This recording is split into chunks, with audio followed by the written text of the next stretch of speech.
70% of India's 1 billion people live in her villages. Nearly half of rural students drop out of school before the 5th grade. By conventional standards, rural India is probably the last place you'd expect to find inventors and innovators. And yet, the Honeybee Network has discovered more than 10,000 of them over the last 15 years. It's a network of oddballs, crazy people. And you meet one crazy person and ask him or her about another and another. So there is a chain of creative people and crazy people, which essentially constitutes what Honeybee Network is all about. Professor Anil Gupta is a bit of an oddball himself. He teaches agronomics at the Indian Institute of Management. Located in Ahmedabad, the business capital of the Western Indian state of Gujarat, the institute is counted among the best management schools in the country. By 1990, Gupta was a well-known authority on biodiversity conservation. He had traveled extensively in rural India and understood what farmers were doing at the grassroots level. But there was a guilt, and the guilt emerged because I was an international scholar getting these salaries. Wasn't I exploiting the poor people in the ideas market? After all, I had published so much.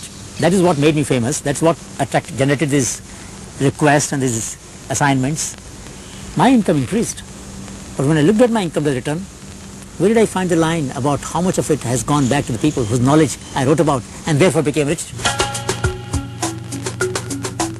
He decided to document and publicize the ingenuity of the villagers through a newsletter.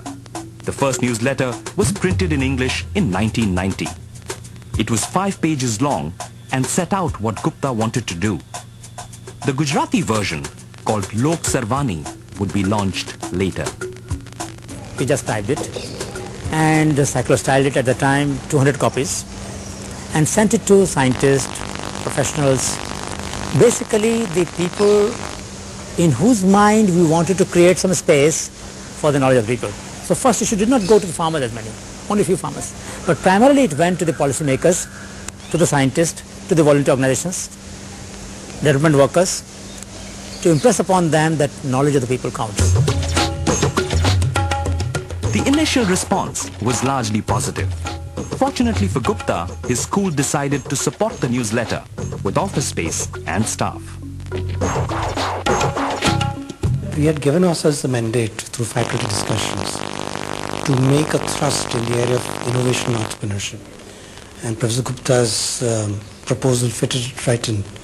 We also had given ourselves a mandate many decades earlier to be involved in rural development, management of rural development. And this also was in accordance with this. And so we felt that this would be a very excellent way by which we could make that contribution. The newsletter was on its way now.